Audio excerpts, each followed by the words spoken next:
Good morning, everyone, and welcome to the IELTS Speaking Mastery. This is me, 𝐒𝐬𝐭𝐞𝐫𝐢𝐧𝐠, joining you from Neeta's Academy. We've come with yet another speaking live to help you with your speaking. So, how are you all doing? How was your weekend? Did you all have fun? Could you practice something related to your IELTS, or were you just chilling? What were you doing? Let me know in the comments. And it's a beautiful Monday morning, and it's like a beautiful time to learn. So we'll be learning some things. We'll be discussing a few questions. We will be looking at different ways of answering questions. Okay, so when it comes to speaking, like I always say, you have to look at the 4 assessment criteria. I've said this in almost all the lives, and because it's that important that you know what they are expecting from you or what they are looking for in you.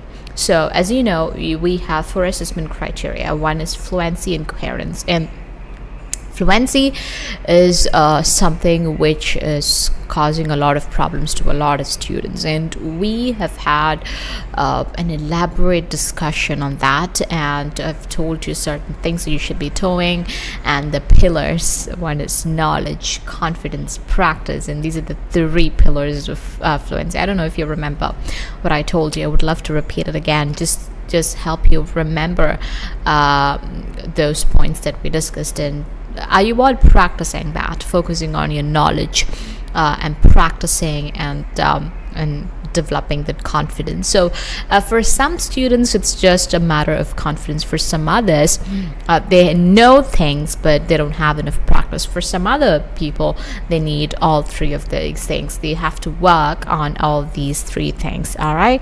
So with knowledge, when I tell you, so if you're going for an exam like IELTS, you don't really have to study each and everything about that language, I would say, because you don't have time for it. It's not that you shouldn't be learning it or you don't have to learn it as such, but you have to learn it, and it's good. It's well and good if you can learn all of those things, but we don't have time for it. Most of you are planning to go abroad, and you need a lot of things to do, like the paperwork and things like that, and you just have like few months or so to prepare for your IELTS. So when that is the case, what do? So you have to focus on the main areas. Okay, so if you're someone who already has some base knowledge in English, it's just that you don't have enough practice or confidence, you can focus on that parts where you have to practice and develop your confidence. But if you are someone who is having problem with the knowledge and you're starting with that step, what you have to do is just look at the basic things. What are the basic things that you should be learning? So you have so again, in here, when it comes to knowledge, there are different levels. Are you someone who has no idea about grammar? Are you someone who has never heard about present tense, future tense, or past tense? If you're someone like that, you have to learn each tense in detail with examples and with sentences and with videos and with real life experiences and things like that. Okay, you have to start with present tense, past tense, future tense, and things like that. But if you're someone who's already had some idea about it, then you have to brush up that memory, like all the knowledge that you already know, the things that you already know. Just brush it up and just give it a good polish, and then take it to your exam. So, and first you just learn it, like all the 12 tenses, like present tense, simple present tense, present continuous, present perfect continuous. So in this, all the 4 tenses in present tense must be learned. So that, and the differences, like why are they different and what are the uses? And it's not just that you learn the structure and you learn the name. What some students do is, when I ask them to learn tenses, what they do is they just learn the structure and the name. For example, simple present tense. So you have subjective, a verb, you use the base form or V1 form of the verb, and then object. So this is what they learn, and they come and they even don't know what that is and how to use it. So you have to learn the uses of each tense. For example, you have to learn it like, okay, so you have to take the uses of a present tense, simple present tense, and then what you do is you learn its uses. So what students do, they try to by heart it. What I'm telling you is you learn it, you read it 5 times or 6 times, and then you make it into a capsule form. What is this capsule form? Like, you make it into a form that it's easy and like that's very easy for you to remember. I mean, when you're speaking, you need to have these tenses coming to your mind in the fraction of a second. So you need to just put it into a capsule form, and you need to be using it. So you have to club, imagine a simple present tense has got 4 uses. You would club these 4 uses and would make it into one, and would try to remember. Maybe make it into one word and try to remember. For example, or the basic concept of it, I can give you that example. You can think of it like simple present tense is used when you're talking about things that are more or less stable. For example, when you're talking about your age, where you come from, where you live. For these kind of things, you're using simple present tense because they're all the same throughout, okay? When you're telling your age, when you're telling your name and things like that, you're using it. So you're connecting it with examples that are easy for you to remember. So next time when you come across a situation like this, you would be able to connect to it and use it. Okay, so that is what you should be careful about. So try to learn your tenses like that. You shouldn't learn it for the sake of learning, but you should learn it in a way that you need to use it, okay? Keeping in mind that you need to be using it, and you need to store it in your mind in such a way that how you can actually use it. Okay, so it has to be kept in your mind in a user-friendly format. So like, try to remember things like that. So just like I said, that's how we remember about simple present. So when you think about simple present tense, how will you remember present continuous? Present continuous was used when you're talking about things that are happening right now, at the moment, which are happening now. So that connection, when you think you should be able to connect it like that. That way, learn each and every tenses and the uses. That would help you, and the structures, how it has to be framed. So you take 1 tense a day, you'll be able to finish it in 2 weeks. You will be done with the whole tense part. Okay, then you can move on to other parts that you're weak at. If it's subject verb agreement, that comes with present tense and tenses. So if you're so thorough with it, you wouldn't have to invest more time on other things. But sometimes you need some time because maybe you know things, but without practice you wouldn't be able to execute it. And always, so this is how you start your journey. And then work on vocabulary in the sense, because all these things, and these are all some other criteria. Grammatical range and accuracy is a criteria, and vocabulary is another criterion. So you have to focus on each and every part. When you do it, your fluency will automatically improve. I've said this even before. And your pronunciation is another thing. So first, I would say start with your basic speaking skill. Always keep working. So every day while you're learning your tenses, you should also keep speaking. All right, you should go on with speaking things. Your fluency is something which you have to focus on. So without speaking, things wouldn't improve. So you need to have knowledge, but you should just simply speak to yourself, or look at the mirror and speak to your friends and practice and do those things. But along with it, do these kind of things to improve your knowledge if you work on your knowledge part as well. Okay, so if you have any questions related to it, or if you need any help with how to practice and how to do things, you can let me know in the comments. I'll be helping you with it. So I think we can move on to the material now. So we will have a look at the material. First question. So here, like always, we'll be discussing part 1 questions. Part 1 questions of the speaking test. As you know, speaking has got 3 parts: part 1, part 2, and part 3, and we will be discussing and dealing with part 1 question. All right, so let's have a look at it. Do you often fix things? Do you often fix things? answer this question. Try to answer this question. How do you answer this question? I'm showing you a sample answer. I rarely repair things because I lack the patience for it. So here what have I done? I'm using a synonym for the word used in the question. The word used in the question here is, do you often fix things? Fix is the word used. So using another word, which is repair. Okay, so I rarely repair things because I don't have the patience for it. Instead, I either discard the item and purchase a new one, or donate it to those who specialize in fixing broken or malfunctioning items. I believe I could save a lot of money by fixing things myself. Moreover, I've realized the need to develop those skills.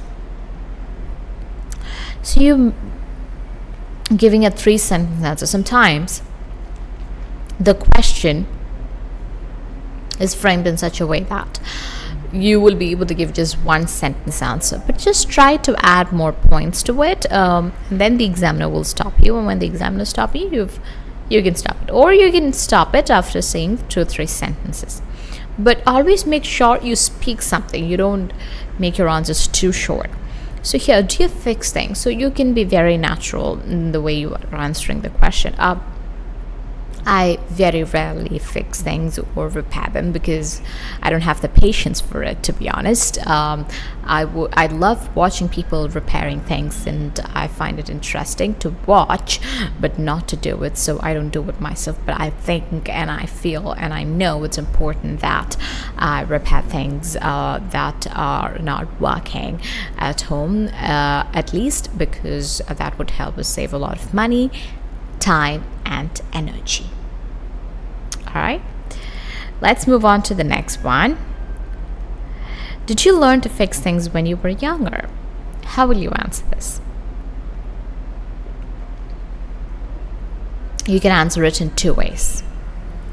Yes, I've learned to make and fix things when I was younger because my father taught me. He was very interested in it. He would repair so many things all by himself, and he wanted me to learn, so he would teach me how to do that.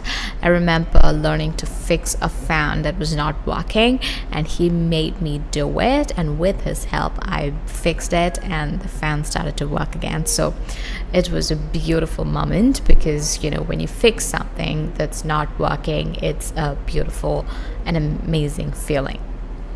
Then you can say it in another way. That is, you did not learn to fix things when you were younger. I don't remember learning to fix things when I was younger because I was never interested in it. I remember my dad repairing things and doing things like that, but I was not at all interested, and I'm sure if I were interested in it, my dad would have definitely taught me. Let's look at the sample answer. Repairing things was not something I learned growing up. That's a beautiful opening statement. Repairing things was not something I grew up learning because I was not at all interested in it. It was not my cup of tea. I remember my dad trying to teach me certain things related to this, but I never picked up on it.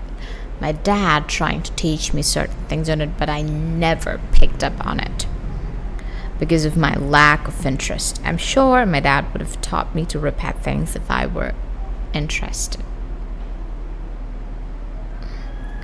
Next question.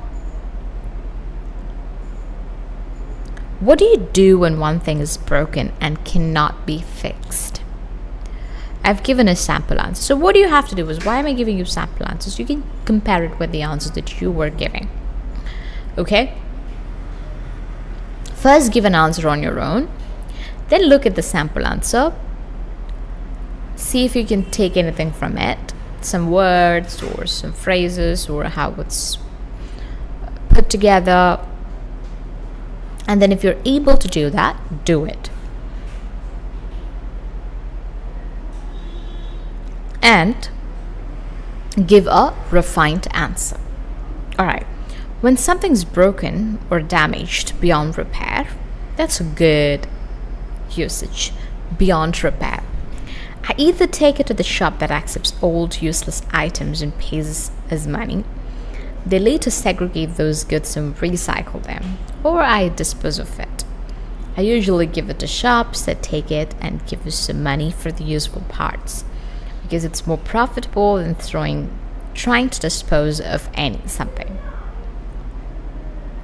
Here in my place, if you want to dispose of something big, you have to pay. So that's the sample answer. Make an answer on your own after taking inspiration from this answer. If you're someone who struggles in making ideas or forming ideas. So what do you do when one thing is broken and cannot be fixed? If something's broken or if something's not working beyond repair, what I usually do is I either discard them or dispose them. I wouldn't use it anymore, or I would sell it to those people who would buy things that are not working and who would pay money for the parts that could be used for recycling or something like that. So that's more profitable than disposing it off, because disposing of big items costs you more, like a lot of money. So it's better that you don't do it. So I either try to do it. If it's something that even those people wouldn't take, I will dispose them off. Let's look at another question. Do you think it's necessary for people to learn to fix things? Do you think it's necessary for people to learn to fix things? You can tell your opinion here by starting. I don't think it's important for people to learn to fix things, because you have people who are doing it. You have shops where people are doing it.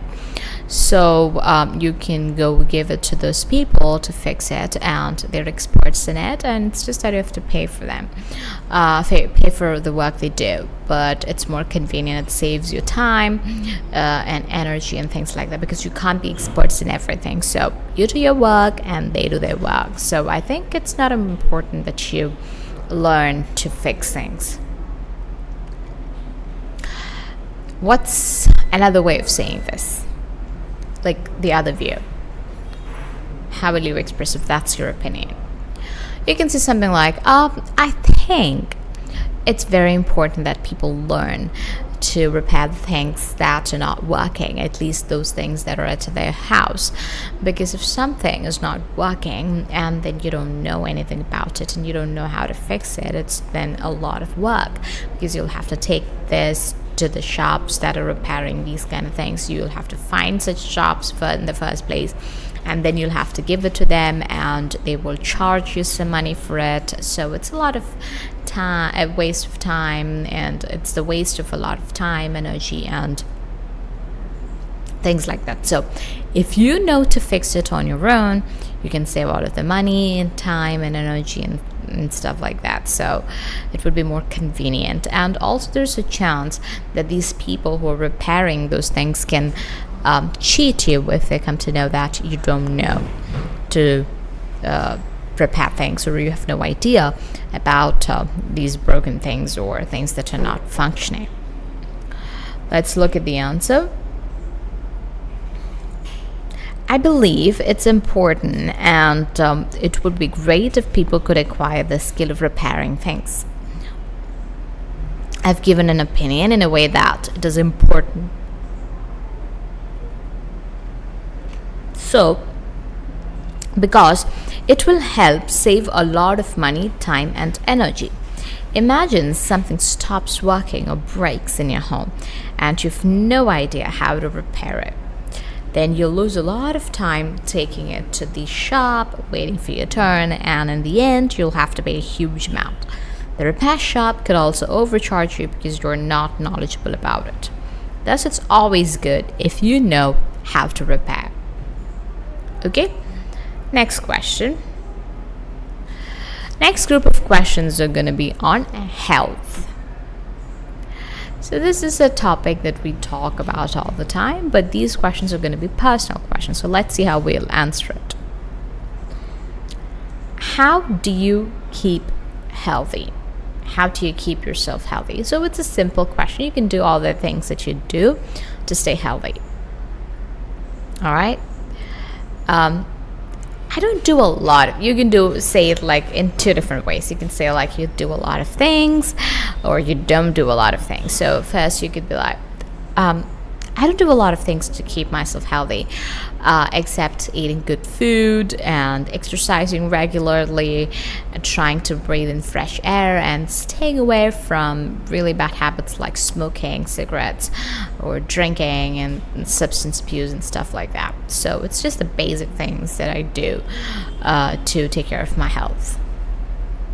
Or you can say, I'm very health conscious and I do a lot of things to take care of my health, right from taking care of what I feed my body. I make sure I feed myself organic, healthy items like fruits and vegetables that are organic, and I try to eat organic rice and make sure I take in the right amount of carbs, protein, and other nutrients. And I also consult doctor and take nutrition supplements. Another important thing I do is I make sure I exercise at least 4 times a week, and stay away from things like cigarette smoking, drinking, and stuff like that. So if you're a health freak, but it's not like whether you are a health freak or not. It's about which part would help you say more. Okay, if maybe imagine I'm not a health freak, but if I answer a question saying I'm health freak, I would be able to give more points, I would be able to explain fluently, I would go for that. And if I'm not, it's okay to just lie at times, because you're not even lying, you're answering a question in the best way possible. It's just that. It's not about you lying or not.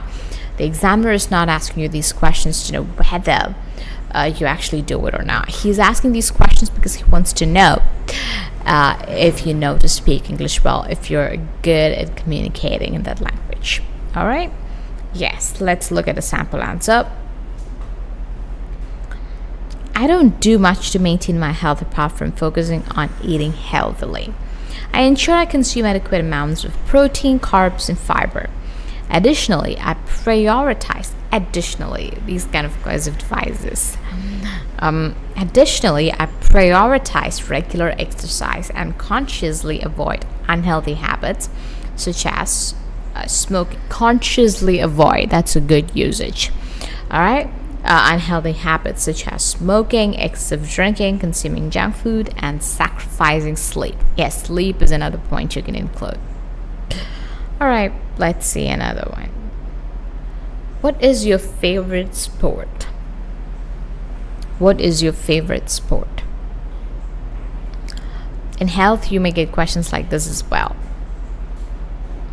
What is your favorite sport? You can say, my favorite sport is football, because I grew up saying that and I have some kind of special love for it.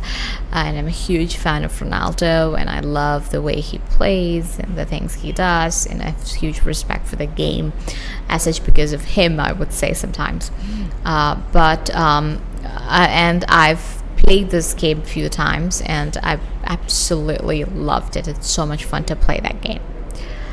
But what if you're someone who is not into sports very much, and when this question is asked, how will you answer? You can say something like, I'm not into sports very much. I don't like it much. I could never enjoy it, either watching or playing it. Watching football games or any sport games or playing it was never my cup of tea. So I don't really have a favorite sport, but if I were asked to pick one, here the question is like this, so just try to pick one. But if I were asked to pick one, I would say football, because I understand a bit of what that game is, and that's kind of interesting when compared to all the other sports. Not very interesting, but I can manage. binge watching it. Personally, I don't have a favorite sport because I'm not very keen on sports. You can say very keen on sports, and I don't enjoy most of that. I've tried watching and playing a few, but I couldn't really get into them. Okay, this is how you can give an explanation for it.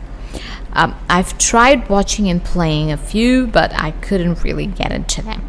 However, if you were to ask me to pick one, I would say basketball, because it's the first sport I learned as a child, and my school promoted it a lot by organizing matches and events.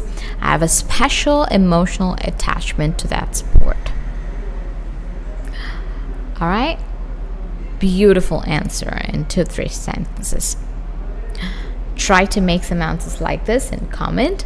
So what you can do is, along with watching this live, you can type in the answers of this question, your answers, and if there is any mistake, they'll correct you.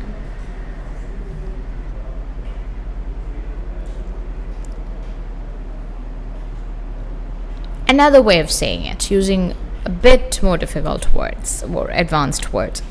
Personally, I don't have a favorite sport because I'm not deeply interested in sports, and most of them don't appeal to me. Alright, that's a good usage. Although I've attempted to watch and play various sports, I haven't found enjoyment in them. So since it's a speaking, you don't have to say I have not. You can simply say I haven't found enjoyment in them. However, if I were to choose one, I pick basketball because it was the first sport I learned as a child, and my school emphasized it by organizing matches and events. I have a sentimental connection to that sport. Okay, so if you have noticed here, after however, in both the answers, if you were to ask me to pick one, that goes well because you and where we used together. But for the second option, if I were to choose one, wasn't it supposed to be I was? No, because if you're talking about something that you wish or something that's not happened, all right, a hypothetical situation, then you would use where or the plural verb with singular noun or subject. If I were to choose one, I'd pick basketball. Alright, and you can add because. See, when you're stuck answering a question and you don't know what else to say, just try to put a because to it, and then what's coming to your mind for that because, say it. That's how you can make your answers big.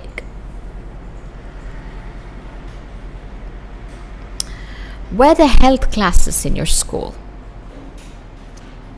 If you're not getting any points related to that, just say, I don't think my school had any health classes, but we had a PT session where we were asked to do some exercises and run and do things like that.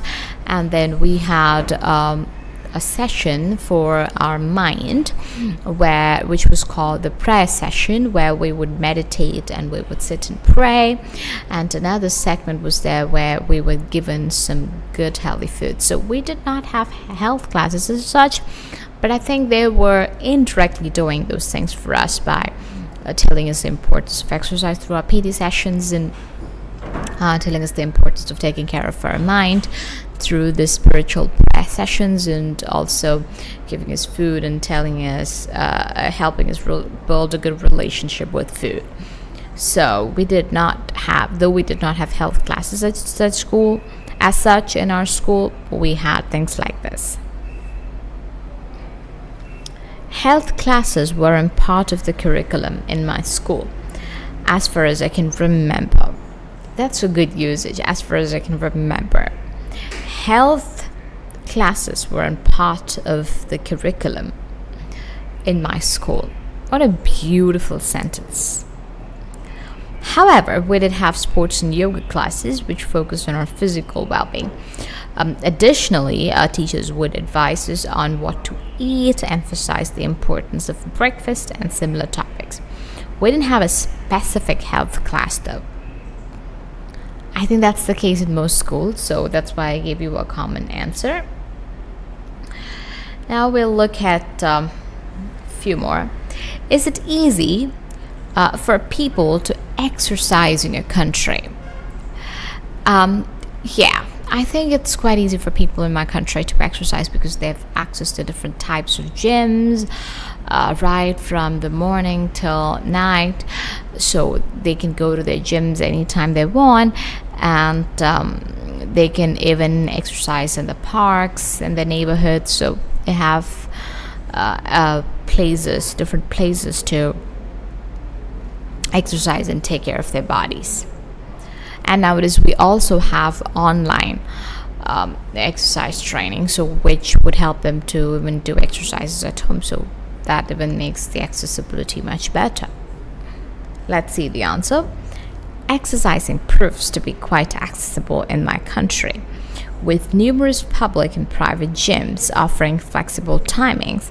Additionally, online physical training has become very common, making it super convenient for everyone to work out anytime, anywhere.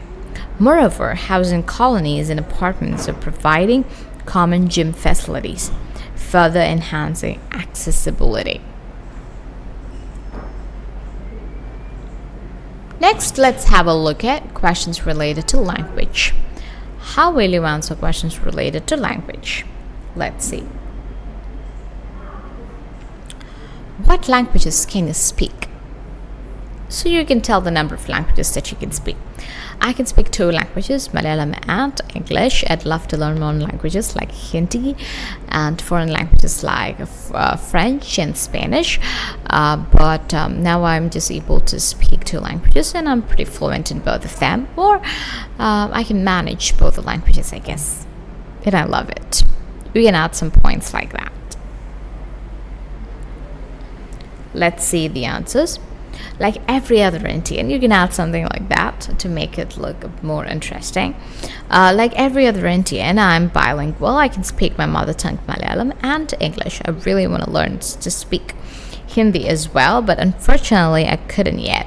I'm working on it and hopefully I'll be able to speak it soon. Alright, let's see the next question. What languages would you like to learn in the future? These are simple questions. Like you can just mention the names of the languages you want to learn and just add because, like why you want to learn those languages. So I don't want to learn so many languages in the future, but I would like to learn a few languages. One is Hindi, our Indian language Hindi, and then French and Spanish, because I find these languages very interesting. I want to learn Hindi because that would help me travel all over India much easily, and I want to do that. So, but I want to learn other 2 foreign languages because I really want to know what all the fuss is about around these languages. Okay. So you see the answer. I'd like to learn as many languages as possible in the future, but the first 3 I would want to learn are Hindi, French, and Spanish. I'm not sure why, but these languages are quite popular and I want to delve deeper into their cultures. Learning a language helps you understand the culture more profoundly, I guess. Alright, do you have any questions related to this? Yes, if you do have, please feel free to comment. We'll look at a few more questions. How do you learn a language? Okay, this question could be confusing. Either you have so many ideas and you don't know which all ideas to present, or maybe you don't have any ideas at all.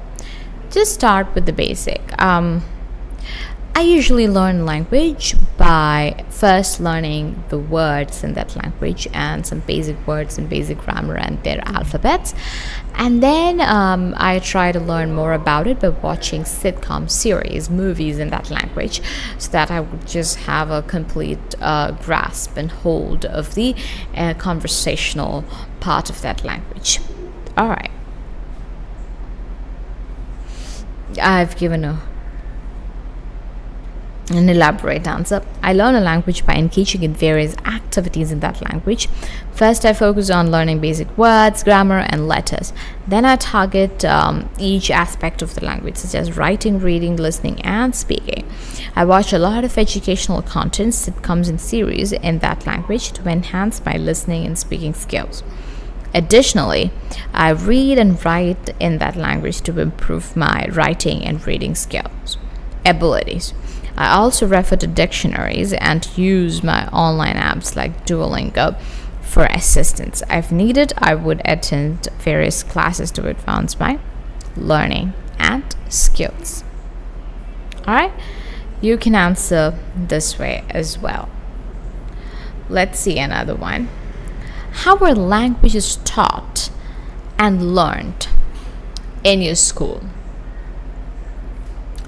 In my school, they start teaching a language from the very young age, from the primary school itself, and where they learn letters like the alphabets, basic words, and grammar, and things like that.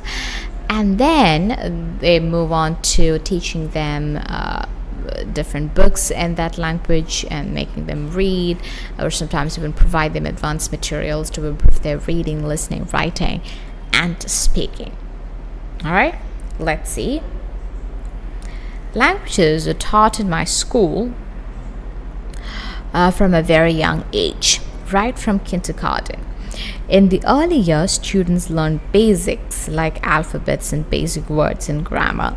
In later years, they're provided with advanced activities, worksheets, and lessons to improve their listening, writing, and reading and speaking skills.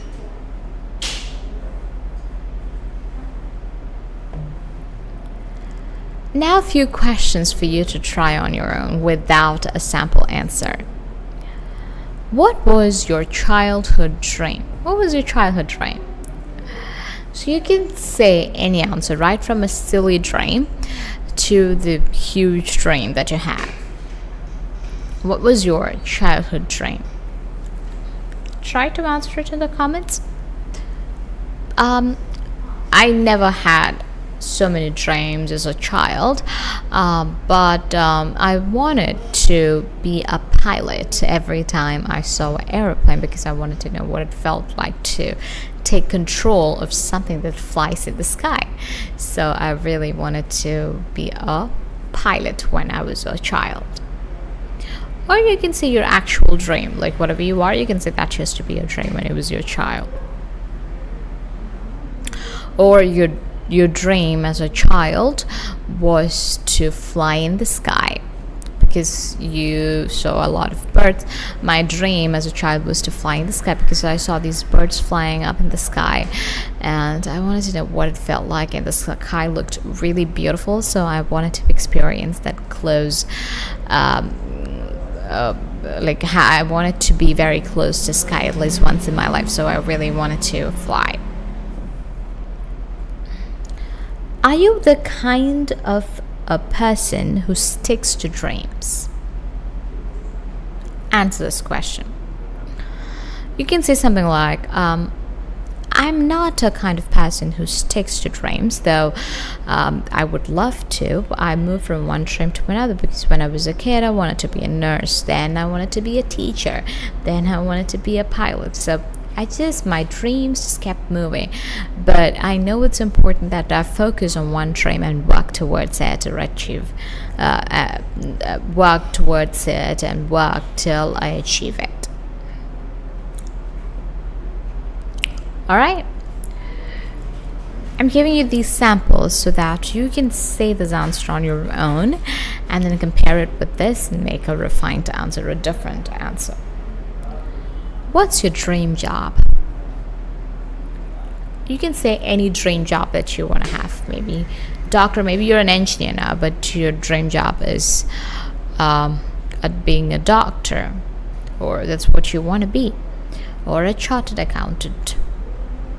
I can say something like, my dream job is to be a chartered accountant, to audit different accounts and to teach different aspects of it to students. So that's being a chartered accountant teacher is my dream job. You can say something like that. Or if you want to be a scientist, you can just put that and you can say that. All right? I think these are kind of easy questions. What do you think? Do you think you're an ambitious person? Yes, again, this is a personal question. This question can have two answers. One is, I am an ambitious person, and I'm not an ambitious person. All right? So how will you answer this question? You can say, I think I'm an ambitious person because I have a lot of dreams. I have dreams in my career and what I want to be in 5 years. I have dreams about how I want to be in my personal life or as a person. So in all these aspects of dreams and of goals. So I think I'm a completely ambitious person, or I'm 100% an ambitious person. So like I always say, practice as many questions as possible, record it and listen to yourself and make some changes, and find sample answers like this and see if you can add something to your answer, or need to remove something from your answer. Focus on the language part, fluency, improve your knowledge like we discussed in today's class. Improve your knowledge, practice more and be more confident, and speak. All right, it's all about speaking. All right, so I hope that's it. If you have any questions, please feel to comment. If you don't, we'll see in the next live, which will be IELTS Speaking Mastery, will be on next Monday at 10 a.m. Okay, until then, bye bye, take care and have a beautiful day ahead.